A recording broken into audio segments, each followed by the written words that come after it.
Nah, Kak, untuk intro kayak gimana ya? Silakan Kak Stella dan Kak Felix. Mungkin intro ini maksudnya introduction mungkin ya? Ya, wah. Terima kasih. Ya, silakan Kak Stella dan Kak Felix. Kayak pernah Kak Stella atau saya nih? Boleh mungkin Oh, lady punya Horas first. Kak Stella. Punya Horas Kak Stella, Horas. Horas, Kak Felix. Tadi S1-nya di Medan ya, Kak? Iya, saya di Unin ya Kak. Pas banget. Kakak orang mana? Aku Jakarta, domisilinya Jakarta, tapi memang orang Batak sih, Kak. Tapi tinggalnya di Jakarta dengan Kampungnya di keluarga. Medan? Gimana, Kak? Kampungnya di Medan ada nggak? Di Sulawesi Emang ada. Oh, kalau kampung sebenarnya dari kakek nenek udah Jakarta, Kak. Tapi kampungnya kakek nenek di Siborong-Borong, kalau Kakak pernah denger. Iya, Siborong-Borong. Oke, thank you Kak Stella. Ya. Nggak perlu menjawab ini Kak Stella. Boleh, Kak Felix, kalau mau ini.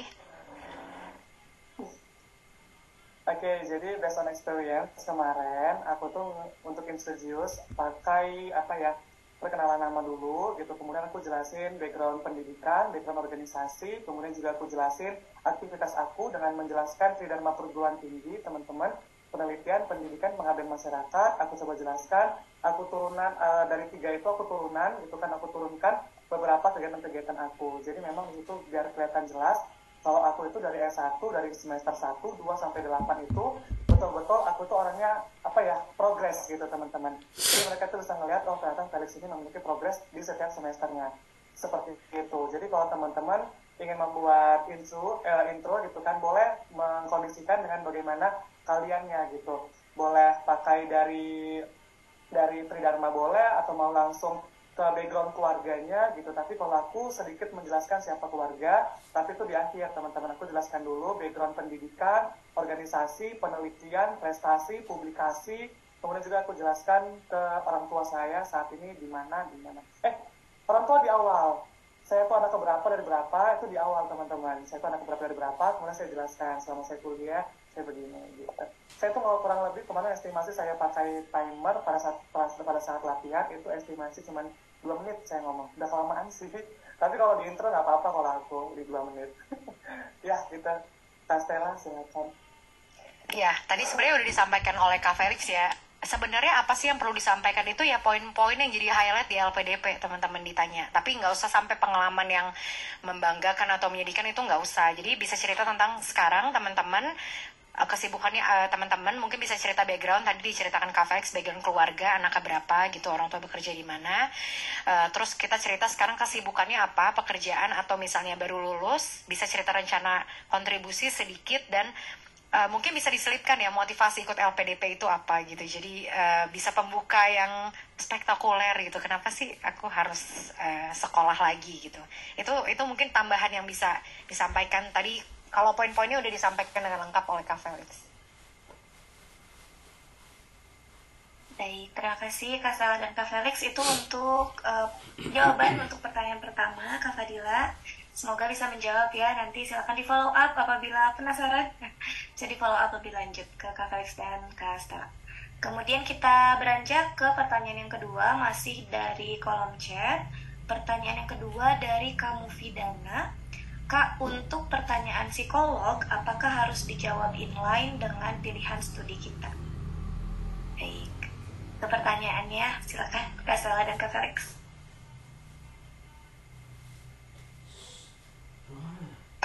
Oke, aku bantu jawab ya. Kalau pertanyaannya, maksudnya harus inline dengan pilihan kita seperti apa ya Kak? Misalnya, atau maksudnya arahnya tuh inline dengan jawaban kita di CV atau seperti apa? Gitu mungkin ya kayak kurang lebih harus inline dengan jawaban kita di CV gitu kali ya maksudnya ya. Izin open mic Kak. Oh Boleh. iya.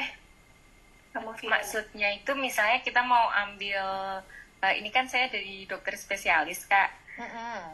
Misal kita mau ambil spesialis bedah mulut tuh Kak. Apakah pertanyaan psikolog ini harus dijawab pengalaman yang ada hubungannya sama bedah mulut gitu Kak? Oh ya. Gitu. Makasih Kak. Sebenarnya kembali lagi ya teman-teman, kalau kita mau ngambil studi lanjutan itu bisa atas 2 dasar menurutku. Yang pertama, pengalaman kita, yang kedua memang rencana kita. Artinya kita belum ada pengalaman yang relevan, tapi kita punya supporting ideas gitu kalau kita melakukan yang lain, dan kebetulan kita jadi punya ketertarikan tertentu terhadap itu gitu. Tapi akan lebih baik kalau kita menambahkan pengalaman yang terkait dengan itu.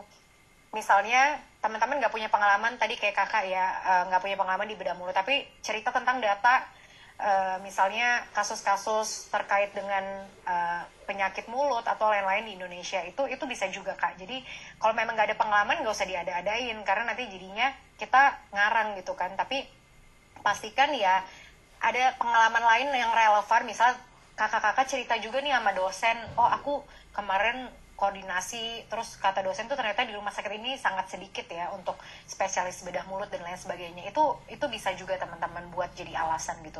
Tapi yang pasti pengalaman itu ya yang ada aja gitu. Jadi jangan kita jadi buat pengalaman yang gak ada. Tapi kalau ada itu akan sangat baik, karena itu akan sangat menjual. Artinya teman-teman sudah bergulat gitu ya di dalam bidang itu, dan memang teman-teman mau mendalami lagi bidang tersebut. Itu sih kalau dari aku. Mungkin Kak Felix mau menyampaikan? Thank you Kak Stella, mungkin sedikit aja dari aku gitu ya. Kalau psikolog ini kan kembali ke kepribadian gitu ya teman-teman. Jadi kalau tadi kepribadian itu kan nggak harus inline dengan kamu ambil dokter spesialis mulut gitu ya, atau tadi ada juga yang dokter spesialis apa gitu. Nah itu nggak harus selalu inline. Kalau misalnya memang kalian itu ya pertanyaannya bukan mengarah ke sana gitu teman-teman. Jadi sesuaikan atau kondisikan pertanyaan-pertanyaan itu ke apa yang ditanyakan gitu. Kalau misalnya dia tanya apakah kelebihan kamu, misalnya gini, dia tanyakan masalah yang lain gitu kan, kenapa kan harus memilih, ya pokoknya pertanyaan apapun itu gitu kan. Kalau misalnya memang nggak harus menjawab dengan inline berhubungan dengan dokter gigi atau dokter mulut, itu nggak usah harus disambung-sambungin yang gimana kali sih teman-teman. Jadi cukup jawab aja memang yang seperti Kak Stella bilang, apa adanya, jujur, dan memang nggak usah berlebih-lebihan, nggak usah ditambah-tambahin, tapi ada data yang jelas gitu. Jadi kalau misalnya dia nanya kalau apa pengalaman terburuk kamu dalam hidup gitu kan. Nah misalnya tadi kalau itu nyambung, pengalaman terburuk itu kan pertanyaan dari praktisi gitu ya. Nah kalau psikolog juga mungkin nanti bakal ngarang-ngarang dikit, teman-teman boleh itu ngarahin ke arah mulut gitu, karena memang pengalaman saya melihat orang-orang di daerah saya itu memiliki data kalau dokter gigi itu sekian, jadi penyakit mulut itu sekian gitu. Jadi boleh itu dijadikan dasar, tapi nggak melulu harus seperti itu, karena mereka juga mau lihat psikolog kamu tuh seperti apa, apakah kamu emosi dalam menjawab itu gitu. Kalau psikolog itu nggak melulu tentang inline, tapi kepribadian gitu teman-teman. Terima kasih. Wah, terima kasih Kak Stella, Kak Felix. Kita beranjak ke pertanyaan selanjutnya. Masya Allah ini membludak. Ini pertanyaan dari Kak Ulfa Fitria.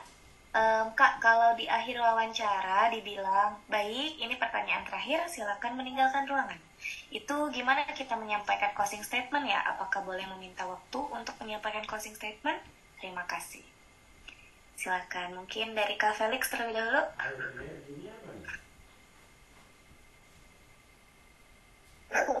Ini agak berat pertanyaannya ya, karena memang pertanyaan yang di akhir ini agak luar biasa. Jadi teman-teman, aku tuh belum aku nggak dapat pertanyaan seperti itu. Jadi mereka kasih aku kesempatan gitu ya. Mungkin Kak Stella gimana aku nggak tahu. Aku kemarin dikasih kesempatan oleh pihak LPDP, ada nggak pertanyaan yang semua ingin kamu tanyakan ke kami para interviewer? Kemudian aku jawab gitu. Aku punya pertanyaan Pak. Pertanyaan terakhir dan pertanyaan dari saya adalah kriteria seperti apa yang Bapak cari untuk menjadi seorang award di LPDP? Itu yang pertama. Kemudian mereka jawab. Setelah itu mereka kasih, silakan kamu ada yang mau kamu sampaikan sebelum kita tutup wawancara hari ini dan kita ganti ke yang lain gitu. Aku langsung sampaikan. Tapi kalau misalnya mereka memang gak ada minta sama kamu, aku rasa kamu jangan pandai-pandaian ngasih closing statement, karena itu kayak kan nggak disuruh, ngapain kamu ngasih lah, ini bukan lu jual gua beli kan gitu, bukan ya gitu teman-teman. Jadi apa yang ditanya itu dijawab. Kalau misalnya nggak bertanya, kamu jangan pandai-pandaian menjawab.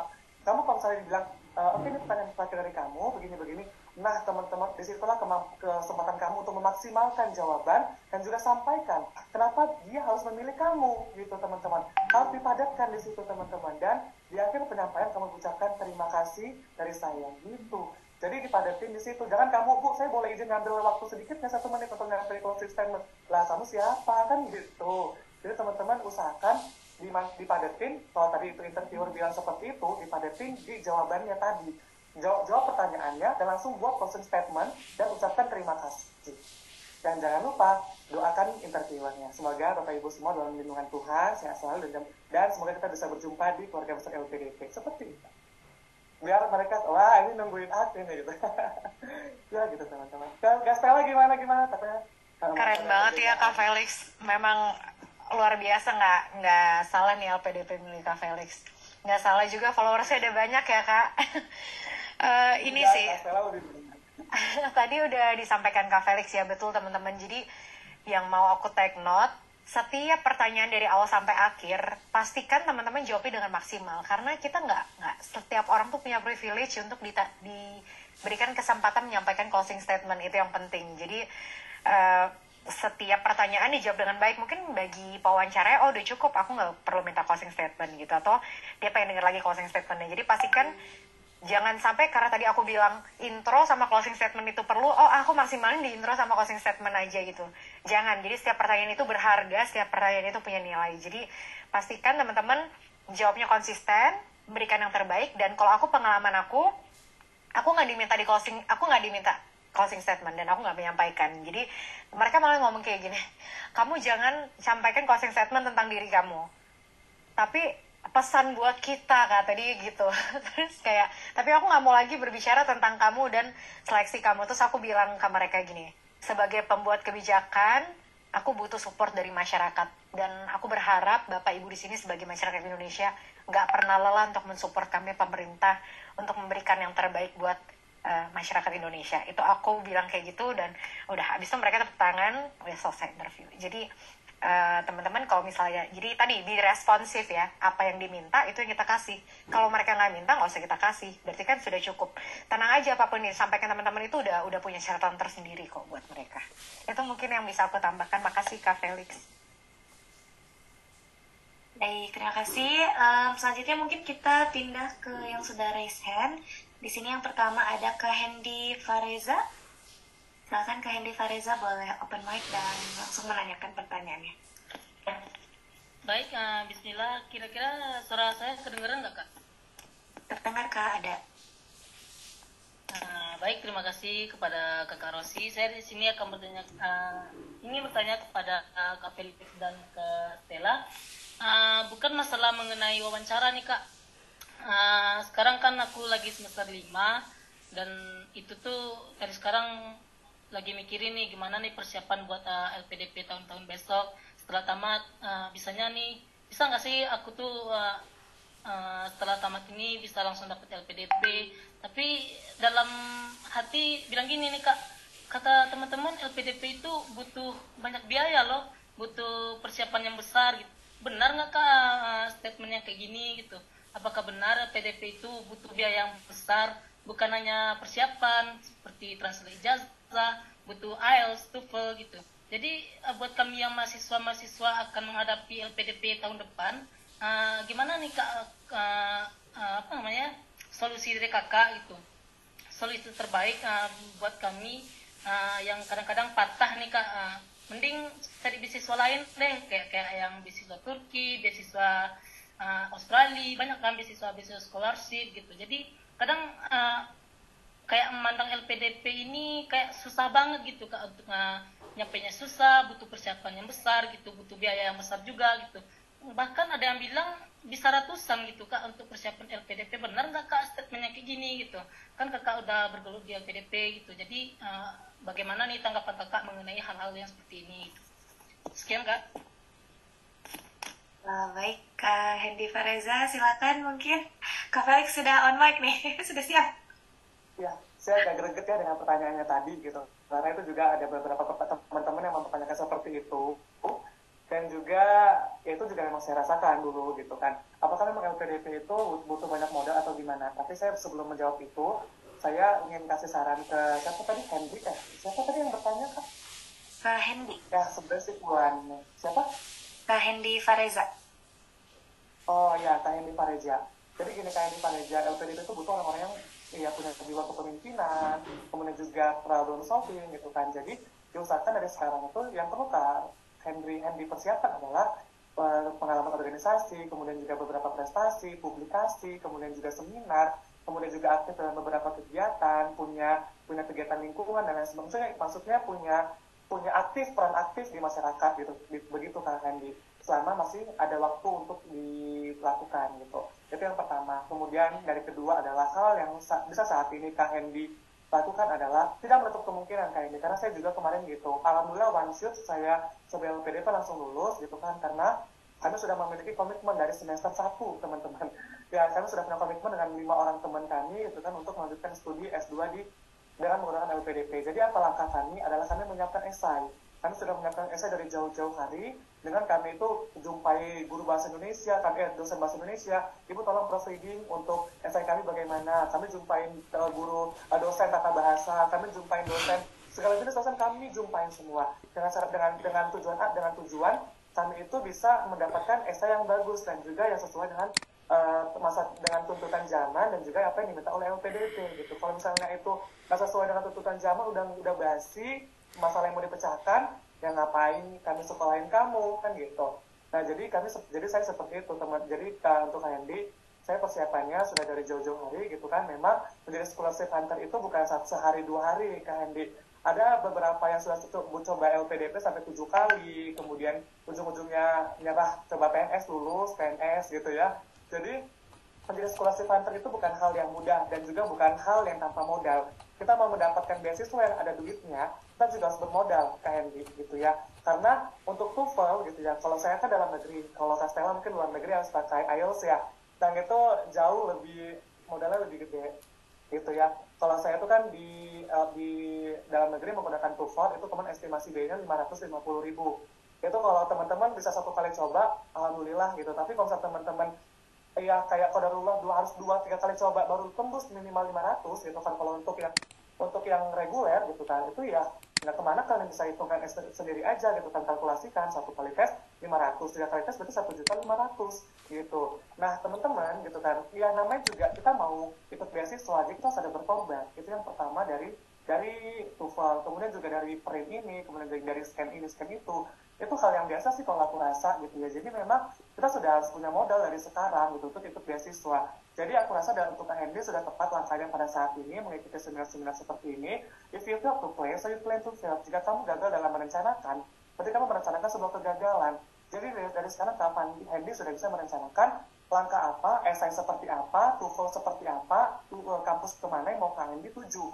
Jadi kami sudah bisa mengestimasi berapa biaya dan esai seperti apa yang mau KND tuliskan nantinya. Jadi gitu, KND begitu sih. Jadi memang kalau untuk modal besar, kemudian juga dan juga memang butuh pengorbanan gitu kan untuk ikut LPDP, iya. Tapi kalau misalnya teman-teman mau bandingkan dengan beasiswa lain, ya silakan teman-teman silakan ikut yang lain gitu. Erasmus masih ada, kemudian juga masih ada beasiswa yang lain gitu kan. Chevening ini baru membuka ya, kalau nggak salah Chevening baru membuka gitu. Ya silakan teman-teman, tapi kembali ke kalian lagi gitu kan, maunya kemana sesuai dengan kebutuhan. Kalau teman saya gitu kan, dia tuh memang kekeh nggak mau ke LPDP gitu kan, dia mau ke Chevening, sudah 3 kali coba dia belum lulus, tapi tahun ini dia sudah masuk ke daftar list gitu ya, list wawancara untuk ke Chevening. Nah dengan harapan apa, dia memang pingin banget ke Inggris gitu kan dengan Chevening gitu. Jadi memang kembali ke teman-teman, kalian maunya kemana dan kalian memang basicnya mau kemana. Karena kalau dia itu punya masalah di kampungnya itu masih ada daerah sengketa. Jadi orang Inggris itu masih concern kepada sengketa. Jadi orang Inggris punya organisasi, saya lupa apa namanya, mereka bisa membantu kakak itu untuk menyelesaikan masalah dia di desa, di Sumatera Utara. Gitu. Jadi teman-teman kembali ke diri kalian mau fokusnya kemana, kalian mau goals-nya apa, itu kembali ke kalian. Gitu. Ke Castella boleh ditambahkan? Iya, mungkin izin nambahin ya Kak. Kalau aku akan dengan realistis bilang memang butuh biaya Kak. Jadi aku nggak akan menghias-hias gitu bahwa itu nggak butuh biaya, itu butuh biaya. Jadi sekarang mungkin untuk realistisnya aku akan berbicara mengenai angka gitu ya Kak. Pertama, untuk IELTS, apabila keluar negeri kita butuh IELTS minimal 6,5 skornya. Itu IELTS itu kemarin aku kurang lebih 3 juta untuk IELTS-nya. Terus nanti visa, kita juga pengurusan visa itu diganti oleh LPDP. Tapi tes kesehatan untuk visanya itu nggak diganti oleh LPDP. Jadi medical check-up-nya enggak. Medical check-up aku kemarin ke Australia sekitar 1,2 juta. Kemudian itu dana-dana yang udah, kalau misalnya masalah tiket, kita memang sifatnya reimburse ya Kak. Jadi bisa bayar dulu tiketnya. baru nanti diganti oleh LPDP. Tapi tenang aja, sekarang LPDP punya namanya His Word, kalau nggak salah itu kita bisa minta beliin tiket sama mereka gitu. Tapi pastikan jangan mepet-mepet gitu, karena mereka kan banyak ya, lotnya berat gitu. Jadi kurang lebih untuk yang realistisnya itu pasti dua tadi sih, yang kalau misalnya mau keluar negeri harus dikeluarkan.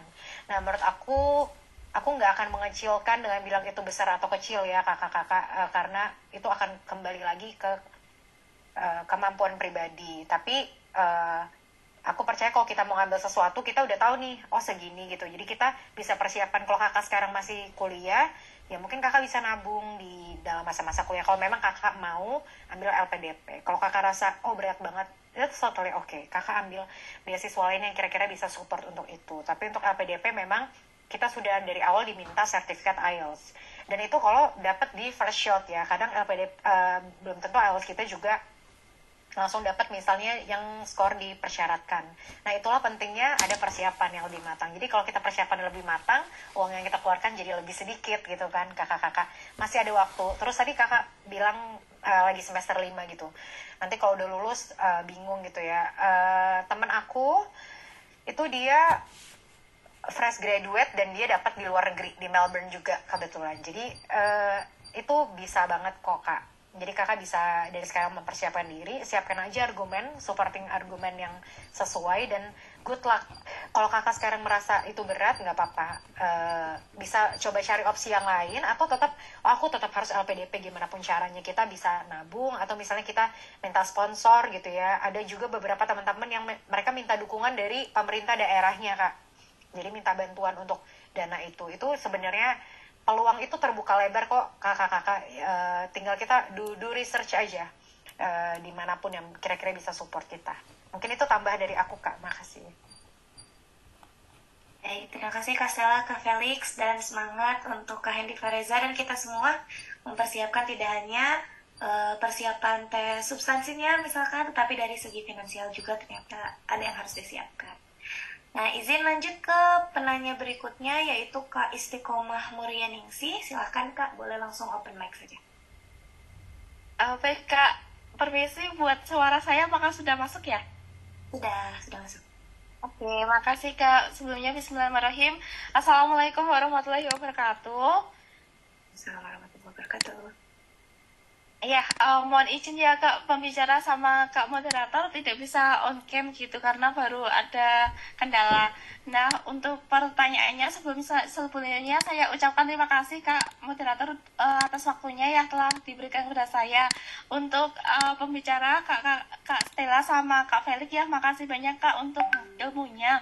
Nah, pertanyaannya tadi saya menyimak, Masya Allah ya, materinya Kak Felix maupun Kak Stella.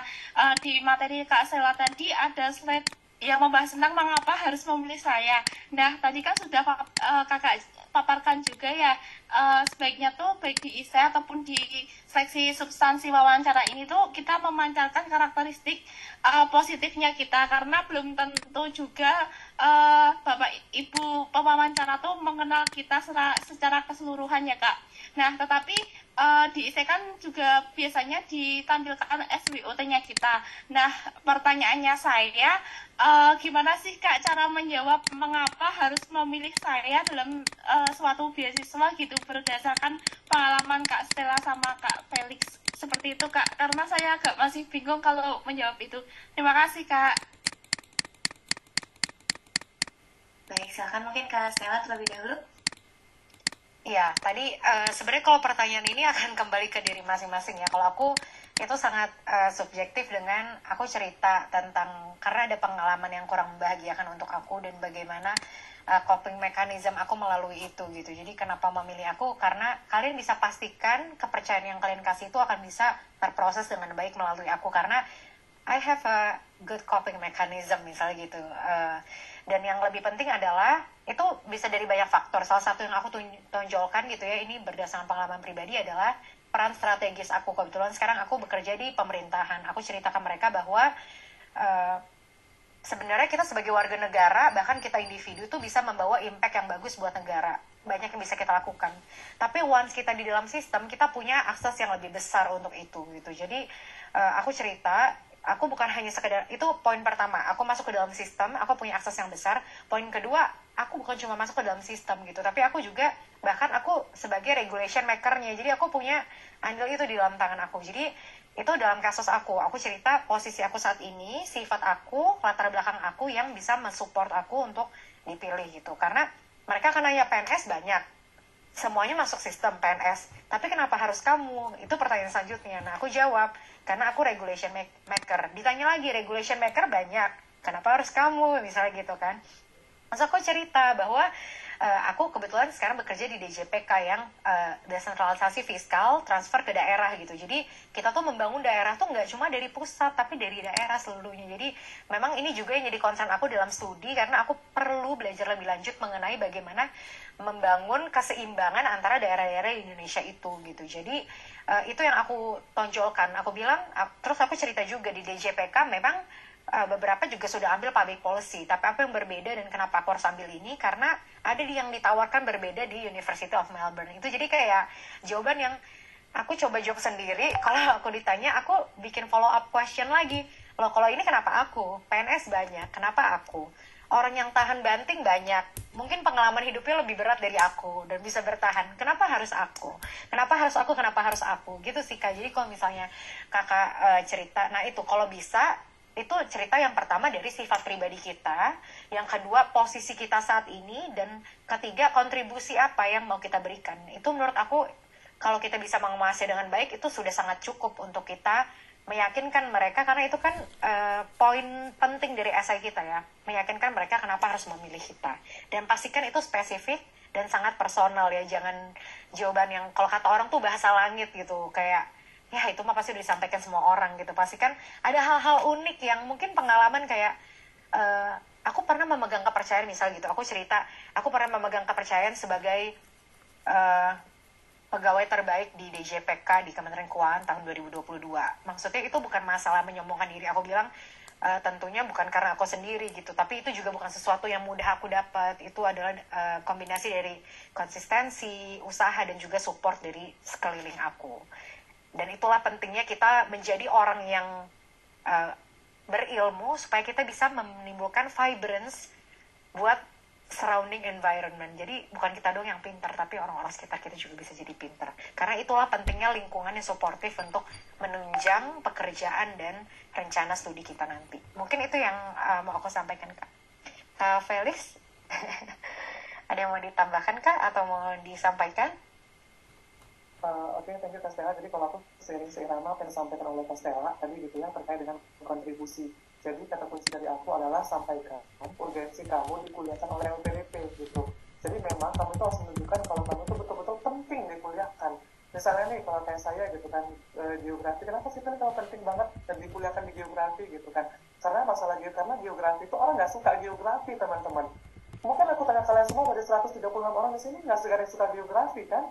Karena satu peta, yang kemudian yang kedua adalah gurunya ngebosenin, guru-guru tua, kemudian yang berikutnya adalah karena geografi itu membahas bumi, bintang, langit, kayak avatar gitu kan.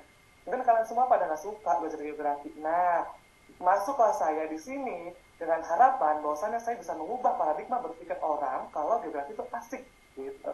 Jadi teman-teman kembali ke kontribusi kalian, bagaimana kalian bisa mengubah masalah tadi itu bisa menjadi masalah yang bisa diatasi gitu teman-teman. Jadi kembali ke kontribusi kalian mau buat apa, itu harus kalian jelaskan, dan urgensi esensinya apa gitu.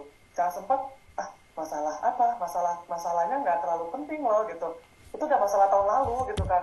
Sekarang nggak kayak COVID gitu, itu COVID tahun lalu, sekarang udah masuk lagi COVID varian baru, itu kan udah obatnya udah nggak berlaku lagi deh, kamu kan nggak mau ini gitu. Jadi teman-teman coba lebih ke ikuti tren gitu ya, kontribusinya dan juga masalahnya seperti apa. Tapi kalau misalkan masalah klasik dari zaman bahula sampai sekarang belum terpecahkan, ya silakan. Tapi kalau misalnya kalian memang punya kata kunci untuk menyelesaikan masalah itu, silakan dipecahkan dengan kata kunci kalian tadi. Jadi memang harus kembali ke kontribusi apa, kata kuncinya adalah kontribusi apa yang kalian tawarkan untuk Indonesia kalau kalian dikuliahkan oleh LPDP, dan pentingnya kalian dikuliahkan.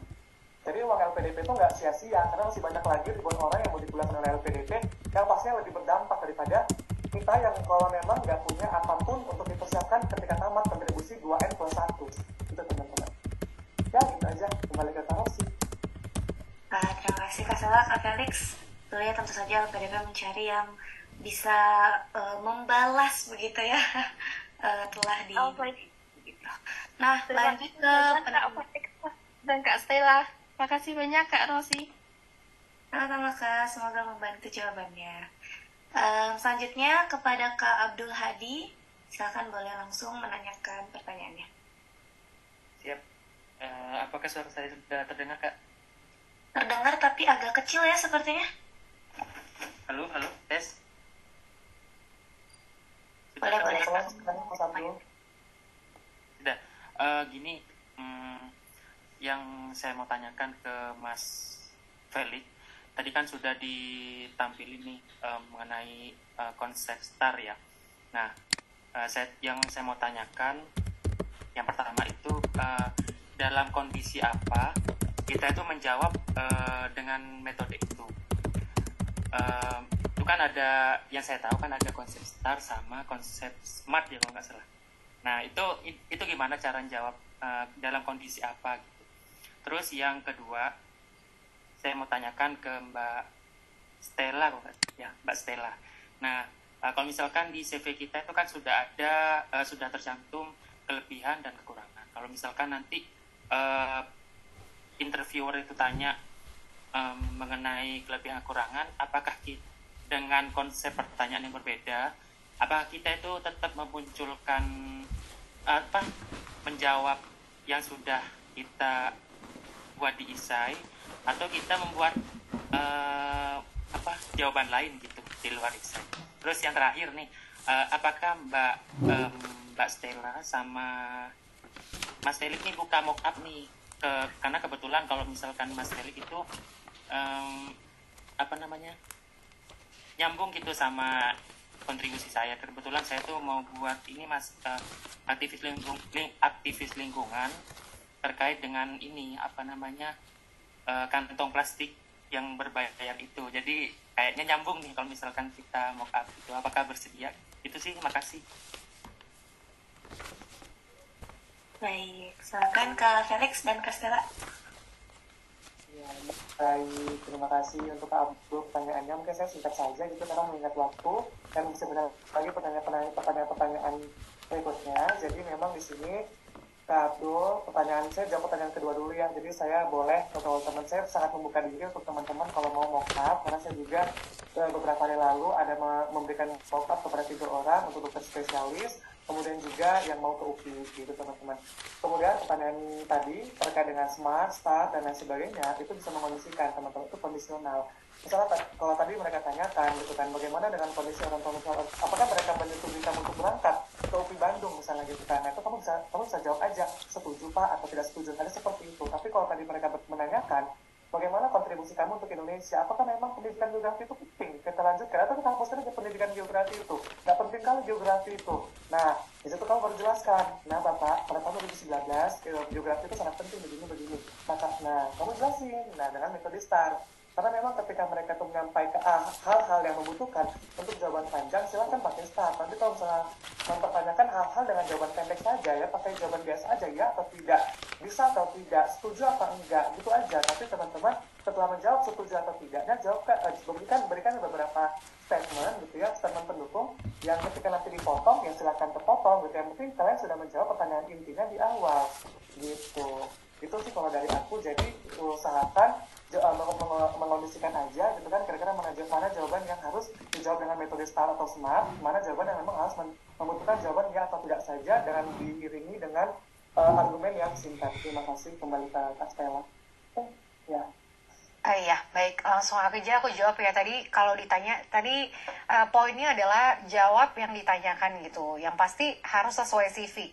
Kalau aku kenapa aku jawab di luar itu, karena memang dia langsung nanya, di luar CV ya, kasih tahu apa pengalaman yang kurang menyenangkan di luar CV. Tapi kalau ditanyakan tentang pengalaman yang menyenangkan atau tidak menyenangkan, ya teman-teman jawab present yang ada di CV aja dulu. Ntar kalau dia bilang yang lain dong, jangan yang itu baru teman-teman jawab yang lain. Makanya itu penting untuk menyiapkan juga di luar CV itu. Nah itu ya Kak, jadi jawab aja sesuai CV. Tadi aku bilang additional information itu bisa, tapi pastikan itu jangan bertentangan dengan CV. Kalau membuka mock up, aku dengan sangat senang teman-teman kalau bisa bantu mockup, tapi mungkin nanti aku boleh hubungin aku via DM IG ya tadi @StellaJulita. Nanti aku akan arrange waktunya. Mungkin aku minta maaf kalau belum bisa semuanya, melihat waktuku juga. Kebetulan sekarang aku bekerja dan lagi tahap pengalokasian, jadi untuk alokasi se-Indonesia gitu teman-teman. Ini juga tadi sebenarnya jadi pemateri pertama, tapi makasih ya Kak Felix udah mau gantiin jadi kedua. Tadi aku ada call di ujung gitu, di ujung sebelum sesi ini gitu. Tapi teman-teman, aku berusaha banget kalau bisa semua yang minta bisa aku iniin. Tapi kalau memang sekiranya sebelum nggak bisa semuanya, mungkin aku akan pilih yang pertama menghubungi atau dengan background yang relevan dengan aku. Tapi aku upayakan teman-teman sebisa mungkin pasti bantu teman-teman. Silahkan hubungin aja. Dengan senang hati pasti akan aku respon dan nanti aku coba atur schedule-nya lagi. Oke, baik Kak Stella dan Kak Felix, terima kasih banyak. Dan mohon maaf Akang Teteh, ini pertanyaannya sebetulnya masih ada banyak dan juga masih ada beberapa yang sudah raise hand. Tapi berhubung waktu kita terbatas, terpaksa dicukupkan sesi tanya jawab malam ini. Insya Allah masih bisa ditanyakan ya pertanyaannya. Bagi yang belum terjawab, bisa menghubungi Kak Stella dan Kak Felix di kontak yang tadi sudah ditampilkan. Dan semoga apa yang kita simak dan kita diskusikan pada malam hari ini bisa menjadi bekal untuk mengikuti tes substansi nanti dan mengantarkan kita semua menjadi awardee. Terima kasih banyak juga kepada Kak Stella dan Kak Felix telah meluangkan waktu membagi ilmunya bersama kami. Semoga ini juga menjadi kebaikan bagi Kak Stella dan Kak Felix karena telah membantu kita semua. Mohon maaf juga kepada Akang Teteh apabila ada kesalahan yang saya lakukan, baik perkataan atau perbuatan yang kurang berkenan. Dan pantun di akhir mungkin ya, Teh Faza, tolong saya titip ke Teh Faza di akhir. Sekian mungkin dari saya. Sekali lagi terima kasih dan mohon maaf. Wassalamualaikum warahmatullahi wabarakatuh. Waalaikumsalam warahmatullahi wabarakatuh. Baik, terima kasih banyak ya untuk Teh Rosi dan juga saya terima kasih untuk Kak Stella dan Kak Felix. Tadi dari beberapa penjelasan ya, saya nge-highlight dari Kak Stella luar biasa Kak, ada kata let your shine light. Itu mungkin adalah satu yang harus kita terapkan ya, terutama untuk generasi milenial. Biasanya mereka meng-compare kepada orang lain gitu. Padahal yang paling pokok adalah kamu bertumbuh di waktu yang tepat. Nah itu yang harus teman-teman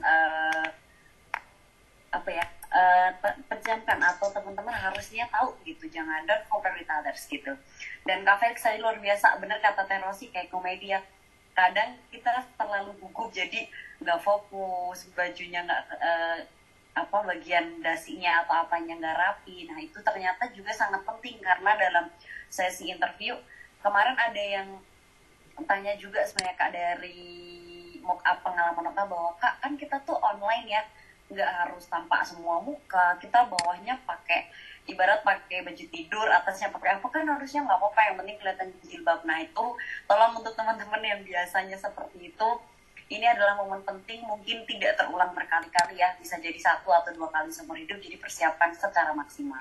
Terima kasih Kak Stella dan juga Kak Felix. Dan juga untuk Akang Teteh, untuk acara selanjutnya adalah penyerahan sertifikat untuk kedua narasumber terlebih dahulu, kemudian nanti baru diikuti oleh Teh Rosi ya. Silakan untuk kita mulai dari Kang Felix dulu ya. Ini adalah sertifikat resmi ya dari kelurahan yang ditandatangani langsung oleh Pak Lurah kepada Kang Felix selaku pemateri kegiatan webinar persiapan seleksi substansi beasiswa LPDP tahap kedua di tahun 2023. Baik, selanjutnya